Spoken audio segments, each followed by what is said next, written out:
Hello friends, मैं शशि एक बार फिर से आप सभी का स्वागत करती हूँ आपके अपने चैनल शशि बीजी के क्लासेज में।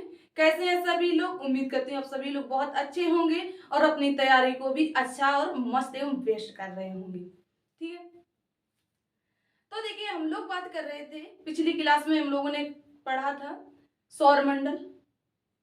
ये इसकी सेकंड क्लास रहने वाली है सौरमंडल की। ठीक है, आप किसी भी एग्जाम की तैयारी करेंगे, चाहे यूपीएससी हो, चाहे यूपी पुलिस हो, चाहे एसएससी हो, किसी भी लेवल की तैयारी करेंगे, ये जो टॉपिक है, इसका जो कंटेंट है, जो हमारी ये क्लास है, सभी के लिए वेस्ट होने वाली है। ठीक है, तो आपको स्टार्टिंग से पढ़ना है और एंड तक पढ़ना है। देखिए, इससे पहले जो हमने टॉपिक किए हैं वो दूसरे से संबंधित हैं, एक दूसरे की कड़ी हैं, एक दूसरे से जुड़े हुए हैं। हम लोगों ने सबसे पहले जाना ज्योग्राफी यानी भूगोल। भूगोल के बाद जाना है ब्रह्मांड यानी ब्रह्मांड की उत्पत्ति कैसे हुई। उसके बाद ब्रह्मांड के बाद हम लोगों ने जाना आकाशगंगा। आकाशगंगा के बाद हम लोगों ने जाना सूर्य। ये सूर्य यानी सौरमंडल की सेकंड क्लास है। तो हम लोग चर्चा कर रहे थे सूर्य को आंतरिक भागों में कितने भागों में बांटा गया है, सूर्य के आंतरिक रूप को कितने भागों में विभाजित किया गया है। तो जो सूर्य का आंतरिक भाग है उसको 4 भागों में विभाजित किया गया। ये हम लोगों ने कल क्लियर कर लिया था। आज उससे बनने वाले जो कुछ पॉइंट है जो हमारे एग्जामों में पूछे जा रहे हैं, लगातार आ रहे हैं, जो टुडे लेवल के एग्जाम हैं उनमें लगातार पूछे जा रहे हैं, वो कुछ पॉइंट हैं, उन्हें क्लियर कर लेते हैं। उसके बाद हम लोग आते हैं अपने टॉपिक पर। ठीक है, तो देखिए इसमें जो प्रश्न पहला पॉइंट बनेगा कि सूर्य की ऊर्जा का स्रोत है, यानी जो सूर्य है अपनी ऊर्जा कहां से प्राप्त करता है, सूर्य की ऊर्जा कहां से उत्पन्न होती है, सूर्य अपना भोजन कहां से ग्रहण करता है। सभी लोग आंसर करेंगे कमेंट बॉक्स में, कमेंट करके आंसर देंगे फटाफट। सभी लोग नोट करते हुए चलें, कॉपी पेन लेके बैठे, नोट्स वेरी इंपॉर्टेंट। ठीक है, चलिए तो देखिए नेक्स्ट इसमें पॉइंट बनेगा कि सूर्यमंडल की ऊर्जा का स्रोत है, यानी सूर्य है जो अपनी ऊर्जा कहां से प्राप्त करता है। सूर्य की ऊर्जा का स्रोत, सूर्य की ऊर्जा का स्रोत क्या है, सभी लोग बताएंगे।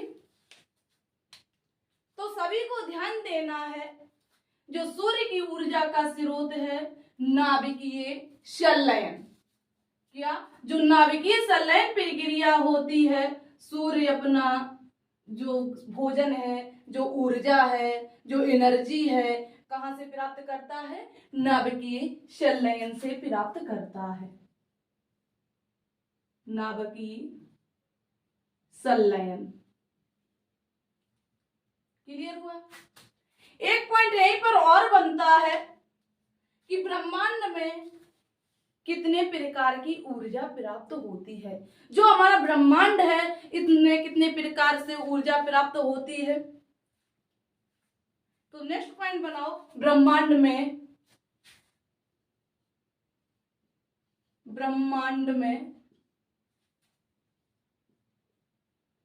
कितने प्रकार से ऊर्जा प्राप्त होती है।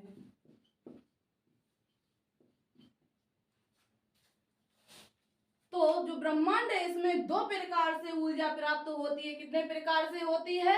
2 प्रकार से होती। कौन सा? पहला तो हो जाएगा नाभिकीय संलयन और दूसरा हो जाएगा नाभिकीय विखंडन। क्या? नाभिकीय संलयन और नाभिकीय विखंडन। नाभिकीय विखंडन, ये दो जो क्रियाएं होती हैं ब्रह्मांड में, इनसे क्या होता है? ऊर्जा प्राप्त होती है। ठीक है, 2 पॉइंट क्लियर हुए। नेक्स्ट पॉइंट अगर आपसे पूछ दिया जाए कि सूर्य पर गैसों का संगठन कैसा होता है, कि हमारे सूर्य पर कितने प्रतिशत में कौन सी गैस पाई जाती है, तो नेक्स्ट पॉइंट बनाओ, सूर्य पर गैसों का संगठन। सूर्य पर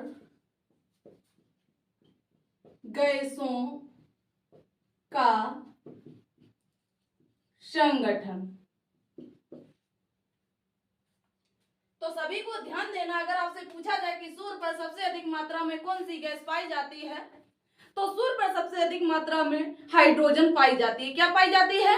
हाइड्रोजन पाई जाती है। उसके बाद हीलियम, उसके बाद अन्य गैसें आ जाती हैं। ठीक है, तो आप लोग सभी लोग कमेंट करेंगे जो सूर्य पर सबसे अधिक मात्रा में गैस पाई जाती है कौन सी गैस है? हाइड्रोजन। और कितने प्रतिशत पाई जाती है? 71%।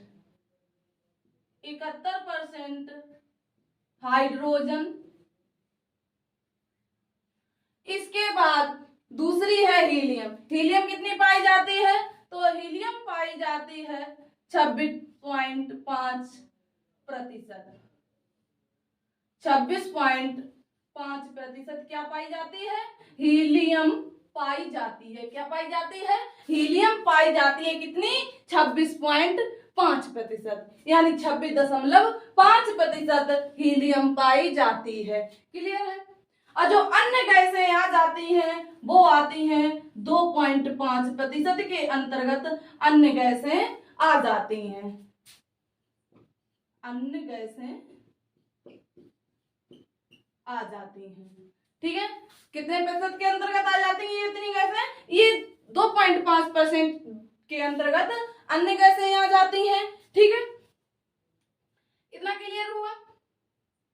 चलिए अब देखिए, यहाँ पर एक पॉइंट और बनेगा, सूर्य पर हाइड्रोजन और हीलियम का अनुपात कितना होता है?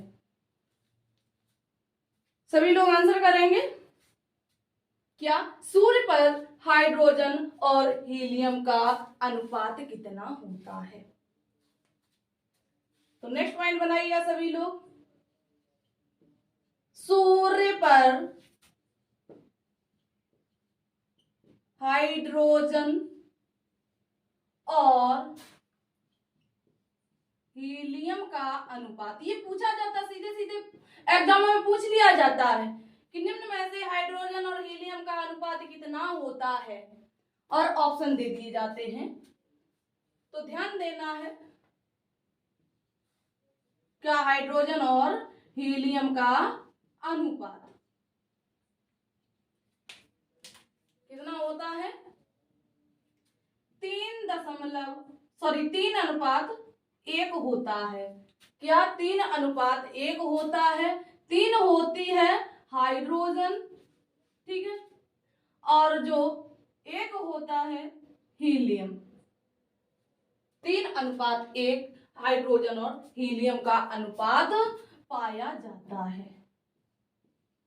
पाया जाता है। कितना पाया जाता है?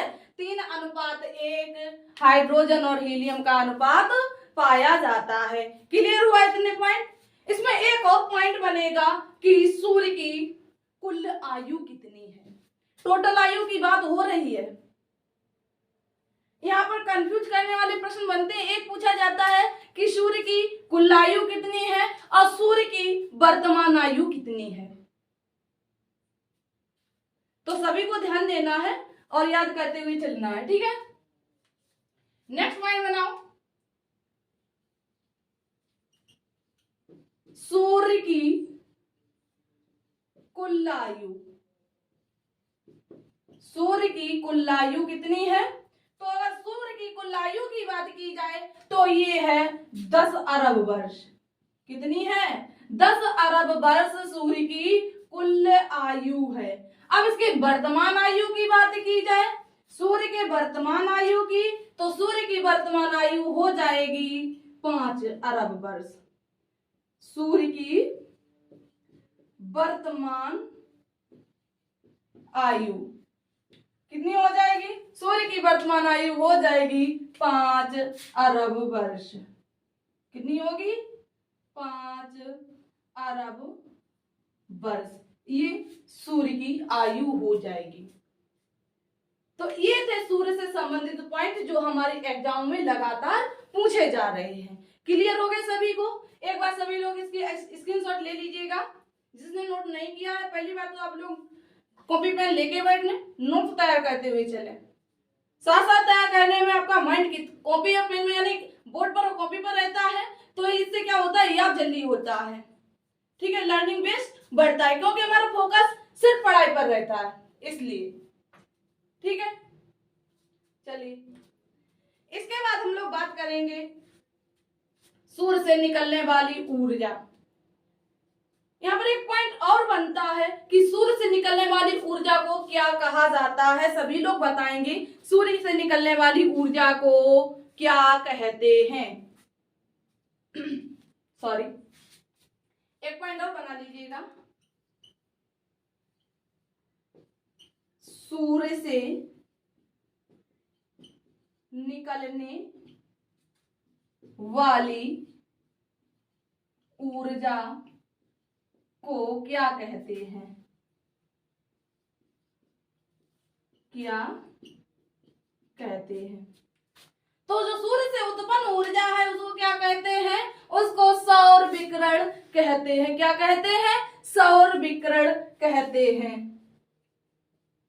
सौर विकिरण कहते हैं। क्या कहते हैं, सौर विकिरण कहते हैं। क्लियर हो गया, सौर विकिरण कहते हैं। ये पॉइंट थे, उम्मीद है सभी ने नोट कर लिए होंगे, सभी को अच्छे से समझ में आए होंगे। तो सभी लोग एक बार क्लास को शेयर करेंगे, लाइक करेंगे, फिर हम लोग नेक्स्ट पॉइंट पढ़ेंगे सौर विकिरण को। सौर विकिरण है क्या, ये जो सूर्य की ऊर्जा है ये है क्या, ये कहां से उत्पन्न होती है, कैसे उत्पन्न होती है। ठीक है, तो पहले तो सभी लोग एक बार क्लास को शेयर करेंगे। जो साथी इस क्लास में नए जुड़े हैं वो हमारे चैनल को सब्सक्राइब करेंगे ताकि ऐसी वीडियो आपके पास लगातार पहुंचती रहे, आपका जो लर्निंग बेस है अच्छा हो जाए। ठीक है, हाँ, एक जरूरी बात ये और है कि आप लोग पढ़ते तो हो, कमेंट नहीं करते हो कि आपको समझ में आया या नहीं आया, आपको क्लास कैसी लगी, पसंद आई, यानी आप इस क्लास का कंटेंट कैसा था, कंटेंट देने का बेस कैसा था। आप लोग प्लीज कमेंट किया करो, इससे क्या होता है, हमारा उत्साह बढ़ता है कि हम पढ़ा रहे हैं, जो हमारे पढ़ने वाले साथी हैं उनको अच्छे से क्लियर हो रहा है, समझ में आ रहा है, तो इससे हमारा उत्साह बढ़ता है कि हमें लगता है बच्चों को और अच्छा कंटेंट दूं, कुछ और अच्छा करके दिखाऊं। तो सबसे पहले आप लोग कमेंट किया करेंगे, पढ़ने के बाद आपको क्लास कैसी लगती है। ठीक है, आइए हम अपने पॉइंट पर आते हैं। अब हम लोग जानेंगे सौर विकिरण। नेक्स्ट पॉइंट बनाइएगा सौर विकिरण। सौर विकिरण यानी इंसोलेशन। अब देखिए इससे कुछ पॉइंट बनते हैं सौर विकिरण से। अगर आपसे पूछा जाए कि सूर्य ने अपना पूछा जाए कि सूर्य से आने वाला विकिरण कितना होता है, यानी जो सूर्य से ऊर्जा आती है, सूर्य से प्राप्त की जाने वाली ऊर्जा कितनी होती है, इसकी इकाई क्या है। क्या है, सूर्य से आने वाला विकिरण, विकिरण यानी ऊर्जा, एनर्जी। ठीक है, तो पॉइंट बनाइएगा, सूर्य से आने वाला विकिरण, सूर्य से आने वाला विकिरण कितना होता है, तो इसका विकिरण होता है 2 अरब इकाई। कितना होता है, 2 अरब इकाई इसका सौर विकिरण होता है, 2 अरब इकाई। ठीक है, कितना होता है, 2 अरब इकाई इसका सौर विकिरण होता है, सौर से ऊर्जा प्राप्त की जाती है। अब यहीं पर प्रश्न बनता है, पॉइंट बनता है कि जो पृथ्वी पर सूर्य से ऊर्जा आती है, पृथ्वी पर आने वाला सौर विकिरण कितना होता है, पृथ्वी से सूर्य से प्राप्त की जाने वाली ऊर्जा हम पृथ्वी पर कितनी आती है। तो एक बार सभी लोग बताएंगे, बताने का प्रयास करेंगे, सही बताएं तो भी सही, गलत बताएं तो भी सही। देखिए गलत बताएंगे तो सही बताने वाले हम हैं ना, आप गलत बताने का प्रयास करेंगे, जब आपसे गलत होगा, गलत के अलावा जब आपको उसका सही आंसर मिलेगा तो आपको वो पॉइंट अच्छे से क्लियर हो जाएगा और जल्दी क्लियर होगा। आपको लगेगा कि हमने गलत क्यों किया, तो आपका फोकस किस पर रहेगा, उस पॉइंट पर रहेगा। तो इसलिए आंसर देने का प्रयास करें, ठीक है। अब क्या है, नेक्स्ट पॉइंट बनेगा कि पृथ्वी पर प्राप्त ऊर्जा, पृथ्वी पर प्राप्त ऊर्जा कितनी प्राप्त की जाती है सूर्य से पृथ्वी पर ऊर्जा, तो ये प्राप्त की जाती है 1.94 अरब इकाई पाई जाती है। कितनी पाई जाती है, 1.94 सेंटीमीटर स्क्वायर प्रति मिनट पाई जाती है। कितनी पाई जाती है, एक बार फिर से देखेंगे, पृथ्वी पर प्राप्त ऊर्जा कितनी होती है, 1.94 कैलोरी प्रति सेंटीमीटर स्क्वायर प्रति मिनट। कितनी होती है, 1.94 कैलोरी सेंटीमीटर स्क्वायर और प्रति मिनट होती है। 1 मिनट में इतनी होती है, ठीक है। चलिए इसके बाद देखिए यहाँ पर एक प्रश्न पॉइंट और बनेगा, जो हमारी पृथ्वी पर ऊर्जा प्राप्त है लगभग इतनी ही हो जाती है, कितनी, लगभग 2 कैलोरी हो जाती है, लगभग में हो जाती है। अगर टोटल पूछी जाए तो टोटल इतनी होती है 1.94 कैलोरी प्रति सेंटीमीटर स्क्वायर प्रति मिनट होती है, ठीक है। तो लगभग में कितनी हो जाएगी, लगभग 2 कैलोरी प्रति सेंटीमीटर स्क्वायर प्रति मिनट हो जाएगी, ठीक है। इसी दूरी को, इसी ऊर्जा को, इसी एनर्जी को, इसी विकिरण को और किस नाम से जाना जाता है, इसी को कहते हैं सौर स्थिरांक भी कहा जाता है। क्या कहा जाता है इसको, इसी कैलोरी क्षमता को, इसी ऊर्जा को सौर स्थिरांक भी कहा जाता है। क्या कहा जाता है, सौर स्थिरांक भी कहा जाता है, इसे सौर स्थिरांक के नाम से भी जाना जाता है, ठीक है। अब देखिए सौर विकिरण से एक और पॉइंट बनेगा जो इंपॉर्टेंट रहता है, वेरी इंपॉर्टेंट, इसमें स्टार लगा लीजिएगा या नोट बना लीजिएगा, ठीक है। अब यहाँ पर आपसे पूछा जाए जो सूर्य से प्राप्त ऊर्जा होती है इसे किन तरंगों के नाम से जाना जाता है, क्या है, सूर्य से प्राप्त होने वाली जो ऊर्जा है, जो विकिरण है, इसे किस तरंग के नाम से जाना जाता है। तो नोट करेंगे, सूर्य से प्राप्त होने वाली ऊर्जा को लघु तरंगों के रूप में विद्युत चुंबकीय तरंग कहते हैं। क्या कहते हैं, लघु तरंगों के रूप में विद्युत चुंबकीय तरंग कहते हैं, ठीक है।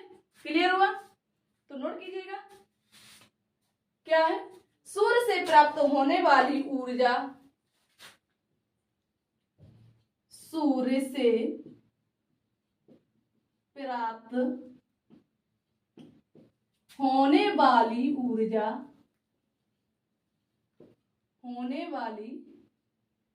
ऊर्जा, क्या होती है, लघु तरंगों के रूप में लघु तरंगों के रूप में विद्युत चुंबकीय तरंग क्या है? लघु तरंगों के रूप में विद्युत चुंबकीय तरंग होती है। विद्युत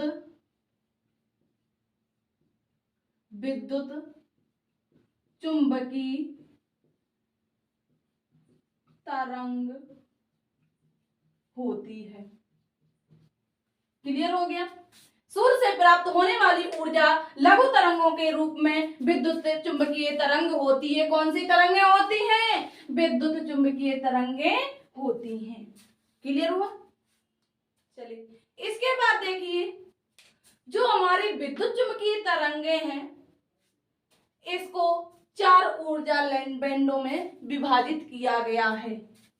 किसको? जो हमारी ये जो विद्युत चुंबकीय तरंगें हैं इनको 4 ऊर्जा बैंडों में विभाजित किया गया है। कितने ऊर्जा बैंडों में विभाजित किया गया है? 4 ऊर्जा बैंडों में विभाजित किया गया है। 4 ऊर्जा बैंडों में बांटा गया है। क्लियर? अब देखिए, जैसे ये हमारा क्या है? सूर्य है। ये क्या है? सूर्य है। ठीक है। अब इससे जो निकलने वाली विद्युत चुंबकीय तरंग है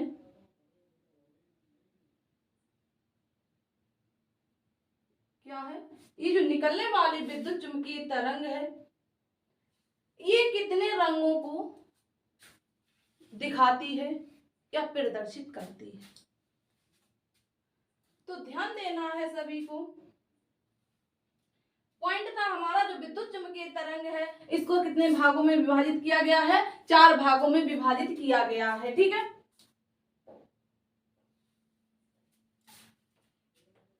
इसको किस प्रकार विभाजित किया गया है ध्यान देना है सभी को, समझते हुए चलना है। ठीक है। सभी पॉइंट अच्छे से क्लियर हो जाएंगे। इसे रटने की आवश्यकता नहीं है, सिर्फ और सिर्फ क्या है? समझने की आवश्यकता है। समझेंगे और सारे पॉइंट क्लियर हो जाएंगे। ठीक है।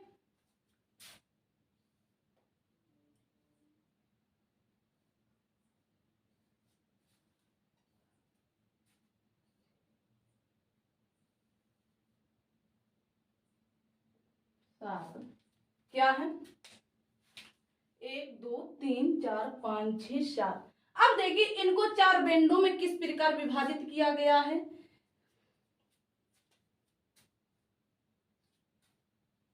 इसमें आएंगी गामा किरणें। क्या?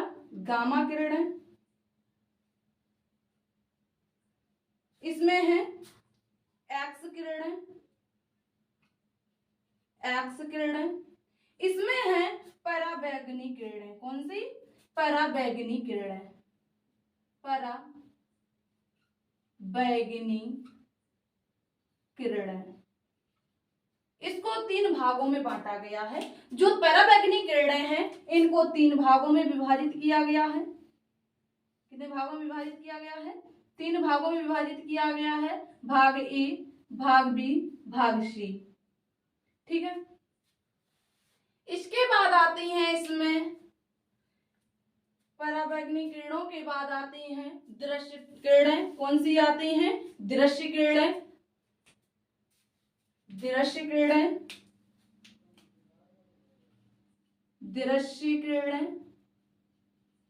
जिससे दिखाई पड़ता है। क्या होती हैं? दृश्य किरणें। उसके बाद आती हैं अब रक्त किरणें। क्या? और रक्त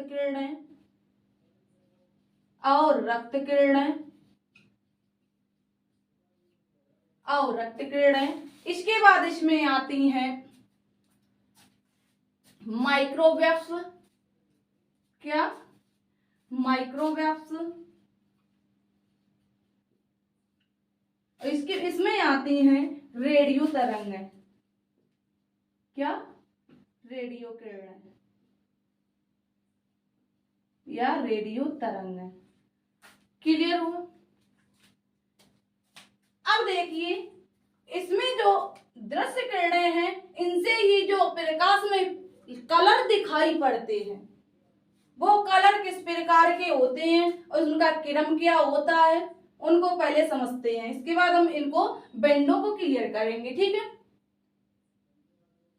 इसी के साथ साथ क्लियर होगा। ठीक है,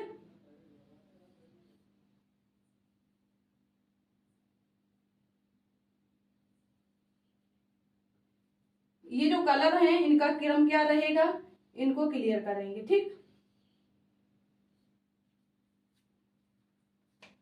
सबसे पहले यहां आता है, पहला कलर आता है बैगनी। कौन सा? बैगनी। उसके बाद आता है जामुनी, जामुनी कलर। उसके बाद आता है इसमें हरा कलर। कौन सा आता है? हरा कलर।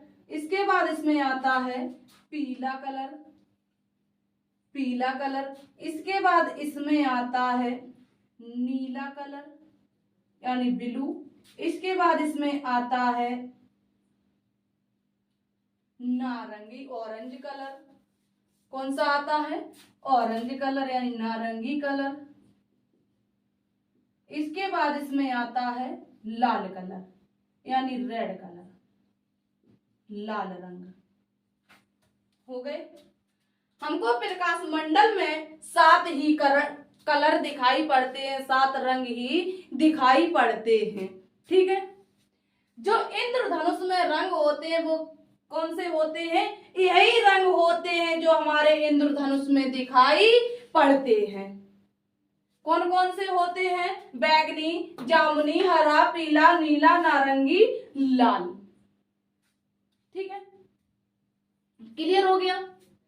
ये जो प्रकाश दिखाई पड़ता है, जो तरंग दैर्घ्य आते हैं, विद्युत चुंबकीय तरंगे आती हैं, ये किस प्रकार से आप लोगों ने समझा, रंगों को विभाजित कर देती हैं। कौन सा रंग कब दिखाई पड़ता है, किस रंग में कितनी तरंग दैर्घ्यता होती है, किसमें कितनी आवृत्ति होती है।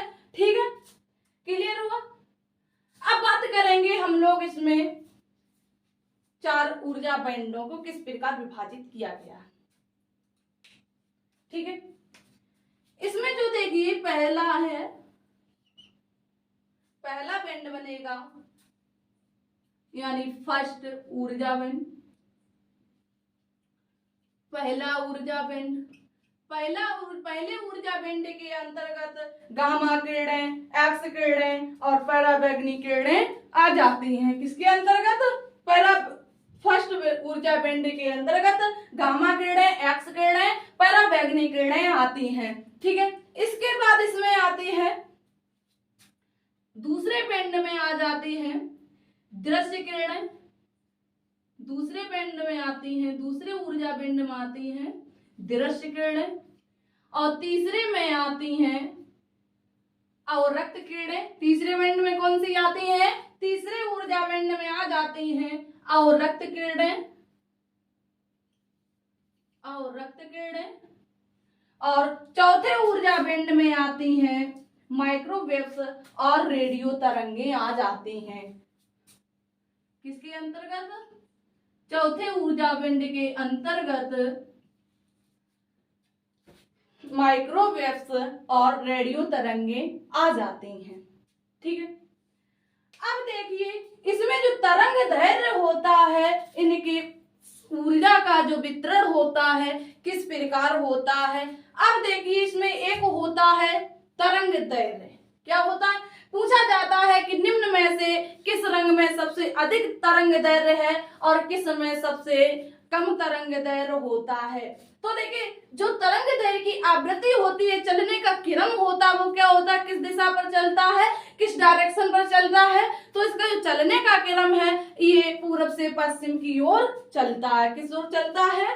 पूर्व से, यानी इस तरह से, यहां से पूर्व से पश्चिम की ओर जाता है।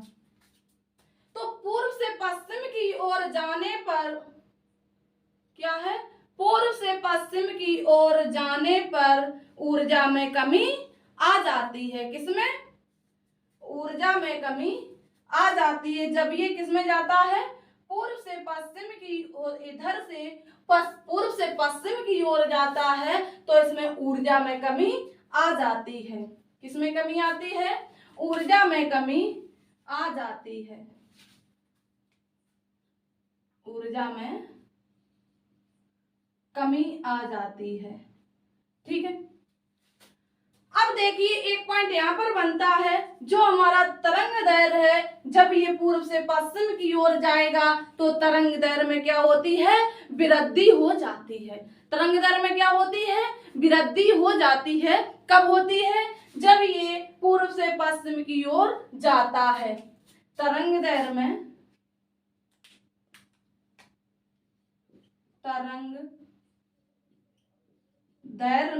क्या होती है, वृद्धि हो जाती है, यानी बढ़ जाता है। ठीक है। इसके बाद इसमें जो आवृत्ति होती है कि आने का क्रम होता है, तो आवृत्ति में क्या होता है, आवृत्ति में कमी आ जाती है। क्या है? आवृत्ति में कमी आ जाती है। ऊर्जा में जब ये पूर्व से पश्चिम की ओर जाता है तब कमी आती है। जो तरंग दैर्घ्य पूर्व से पश्चिम की ओर जाएंगी, बढ़ जाएंगी, और जो इसकी आवृत्ति होती है पूर्व से पश्चिम की ओर की, तो क्या होता है, आवृत्ति में कमी आ जाती है। ठीक है। अब यहाँ से अब आपको समझ में आया होगा कि किस रंग में कौन सी किरणें या तरंग दैर्घ्य किस रंग में अधिक होता है, किसमें कम होता है। तो देखिए इसके चलने का क्रम क्या है, पूर्व से पश्चिम। क्या है? पूर्व से पश्चिम है। ठीक है। तो देखिए पूर्व में कौन सा रंग दिखाई पड़ रहा है, तो पूर्व में दिखाई पड़ रहा है बैगनी। तो देखिए जब ये पूर्व से पश्चिम की ओर जाएगा तो बैगनी रंग में तरंग दैर्घ्य क्या होगी, सबसे कम होगी। क्यों? चलना तो यहीं से प्रारंभ करेगा या नहीं करेगा, तो यहाँ से चलना प्रारंभ करेगा। जब ये लास्ट में पहुंचेगा यहाँ तक, यानी कि यहाँ आएगा, तो लाल रंग में तरंग दैर्घ्य सबसे अधिक होती है।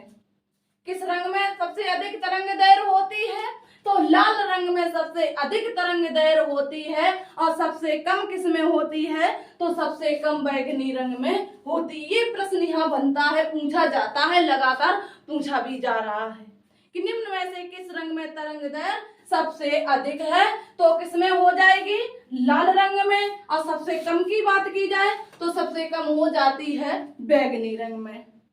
अब क्लियर हुआ किस प्रकार रंगों का वितरण किया गया।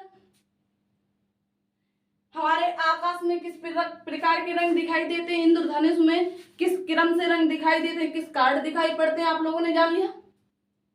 चलिए अब देखिए हम लोग बात करेंगे जो ऊर्जा बैंड है, इनका कार्य क्या है, ये क्यों जरूरी है हमारे लिए, इनको क्यों विभाजित किया गया है। तो सबसे पहले आप लोग इसका स्क्रीनशॉट ले लीजिएगा, फिर हम लोग बढ़ते हैं इसी क्रम में आगे। ऊर्जा बैंडों का विभाजन,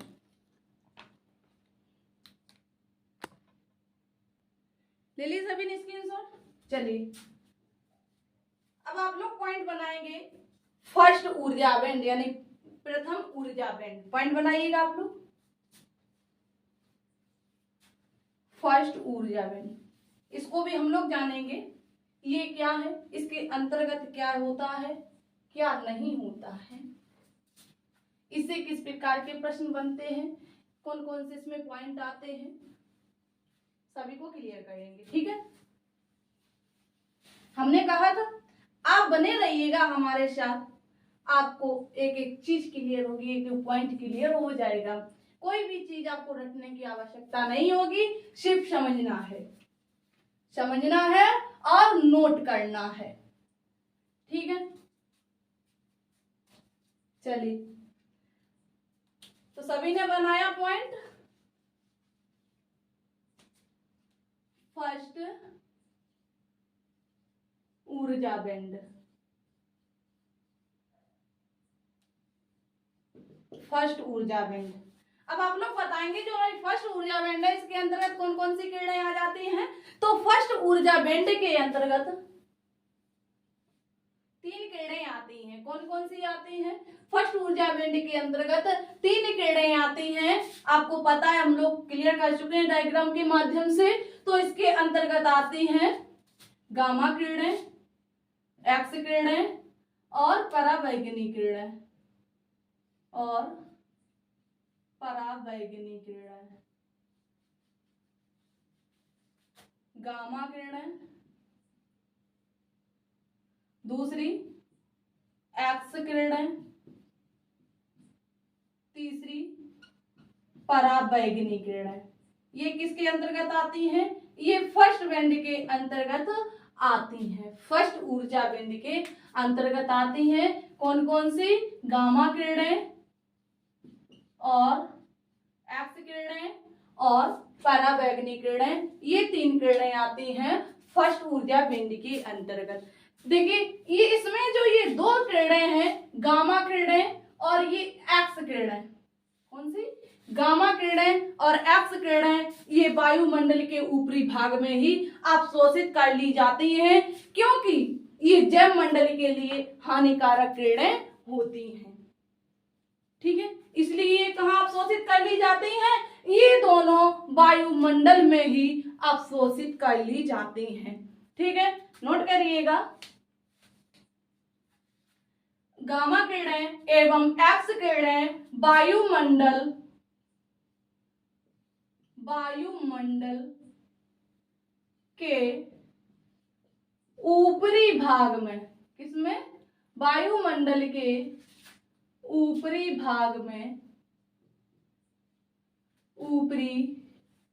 भाग में अवशोषित कर ली जाती हैं। अवशोषित कर ली जाती हैं। इसमें वायुमंडल के ऊपरी भाग में ही अवशोषित कर ली जाती हैं। क्लियर हुआ? अब बची हमारी ये परावैंगनी किरण। ये भी देखिए हम लोगों के लिए, यह कहा जाए जैव मंडल के लिए हानिकारक किरण है या नहीं? ये इससे क्या होता है? इससे कैंसर सबसे अधिक फैलता है। किससे? परावैंगनी किरण से।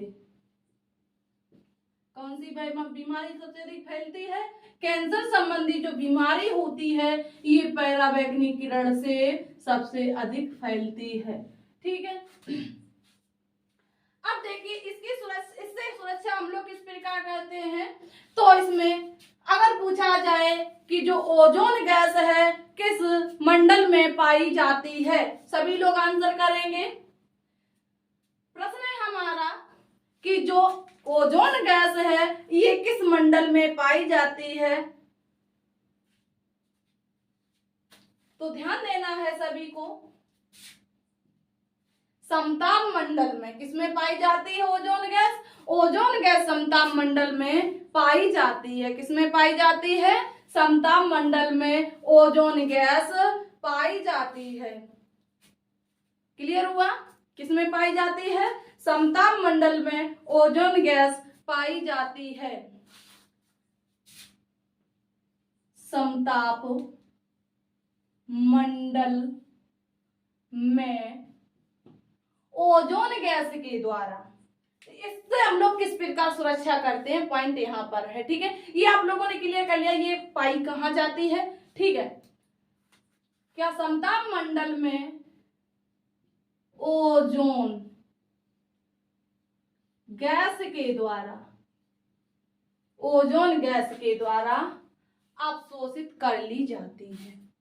किसके द्वारा अवशोषित कर ली जाती है? ओजोन गैस के द्वारा अवशोषित कर ली जाती है। अवशोषित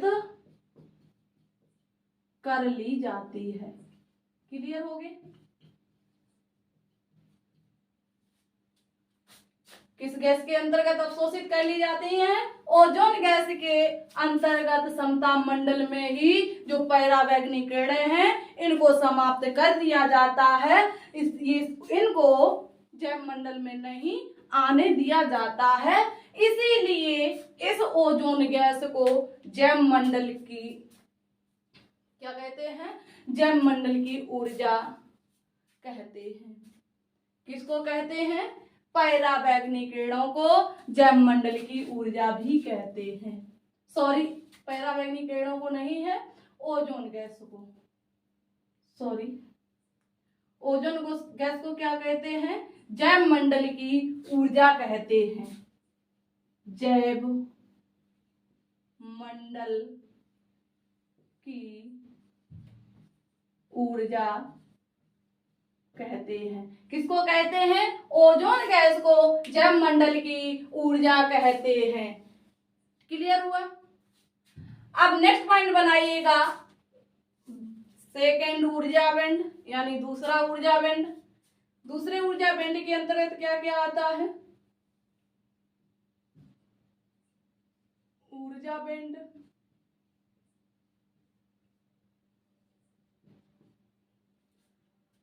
तो सेकेंड ऊर्जा बैंड के अंतर्गत कौन सी किरण आती है? दृश्य किरण आती है। सेकेंड ऊर्जा बैंड के अंतर्गत कौन सी किरण आती है? तो सेकेंड ऊर्जा बैंड के अंतर्गत दृश्य किरण आती है। दृश्य किरण आती है। ठीक है, दृश्य किरण से ही 7 रंगों को, जो दृश्य किरण है इसको ही 7 रंगों में विभाजित किया जाता है। इसी के कारण हम 7 रंगों को देख पाते हैं। ठीक है, दृश्य किरण को ही 7 रंगों में क्या कर दिया जाता है? विभाजित कर दिया जाता है। आपको रंग पता हो गए थे कौन कौन से थे? अभी हम लोगों ने क्लियर किए थे। पहला बैगनी, दूसरा जामुनी, तीसरा हरा, चौथा पीला, पांचवा नीला, छठा नारंगी और 7वां है लाल। 7वां कौन सा है? 7वां है लाल। क्लियर हुआ? अब देखिए प्रश्न बनता है कि किस रंग में सबसे अधिक तरंग दैर्घ्य होता है? सबसे कम किस में होता है? सबसे कम होता है बैगनी में, सबसे अधिक होता है लाल रंग में। ठीक है, तो बैगनी रंग में कितना तरंग दैर्घ्य होता है? तरंग दैर्घ्य कितना होता है?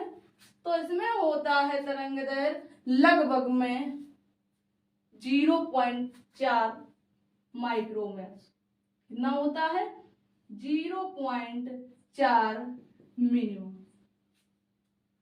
और जो लाल रंग में सबसे अधिक पाया जाता है इसमें कितना होता है?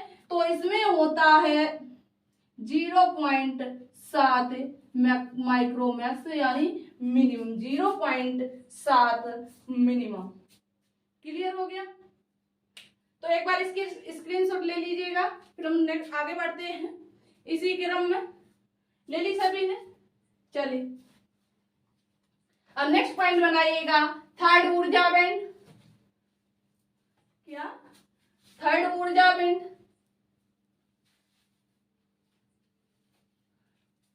थर्ड ऊर्जा बैंड में क्या होता है? थर्ड ऊर्जा बैंड के अंतर्गत कौन सी किरण आती है?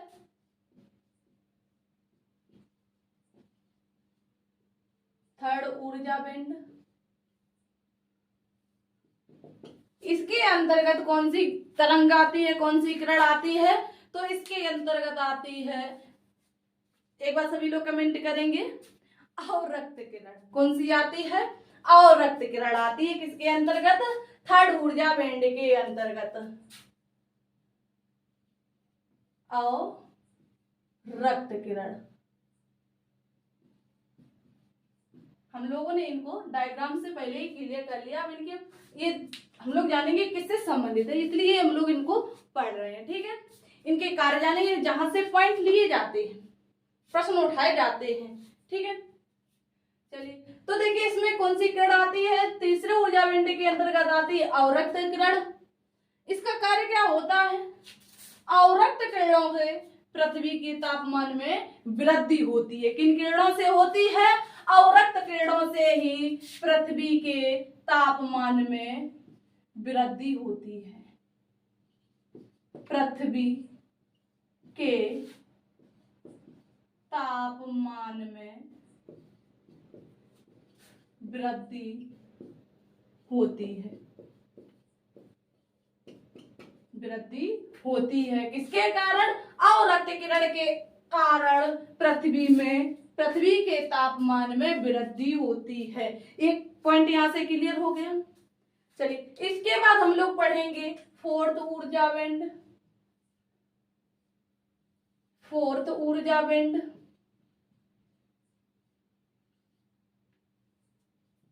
फोर्थ ऊर्जा पिंड, इसके अंतर्गत कौन सी किरणें आती हैं, तो इसके अंतर्गत आती है माइक्रोवेव्स और रेडियोवेव्स।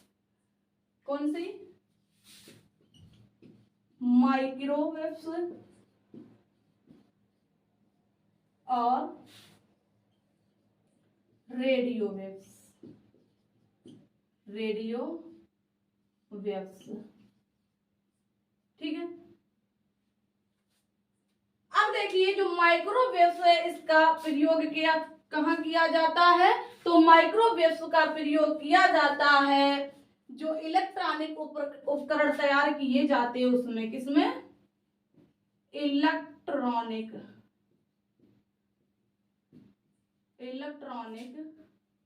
उपकरण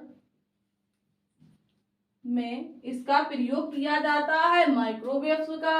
और जो रेडियो वेव्स है, रेडियो किरणें हैं, इसका प्रयोग कहाँ किया जाता है, तो इसका प्रयोग किया जाता है दूर संचार में, दूर संचार में, यानी दूर दूर की खबरों को सुनने के लिए इसका प्रयोग किया जाता है।